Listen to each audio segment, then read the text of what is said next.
کسی بھی لائبریری میں موجود ایک ایسا رجسٹر ہوتا ہے جس کو ڈیڈ بک رجسٹر کہا جاتا ہے۔ ایک لائبریری کے اندر ایک لائبریرین کے لیے یہ ڈیڈ بک رجسٹر کیوں ضروری ہوتا ہے؟ وہ اس لیے کہ ایسی کتابیں جو لائبریری کے ریکارڈ سے ضائع ہو جائیں،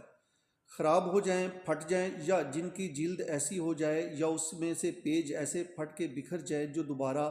پڑھنے کے قابل نہ ہوں اور نکارہ بکس ہو جائیں، تو ان تمام بکس کو جو لائبریری کے اندر لائبریری کے ریکارڈ میں پڑھنے کے قابل نہ رہیں ان کو ڈیڈ بک رجسٹر کے اندر اندراج کر لیا جاتا ہے۔ اور یہ رجسٹر ہمیشہ ایک لائبریرین کے پاس ہونا ضروری ہے اور ہر لائبریرین کو بنانا بھی چاہیے تاکہ بوقت سٹاک ٹیکنگ یا سٹاک ویریفیکیشن کے لیے جب کتابوں کا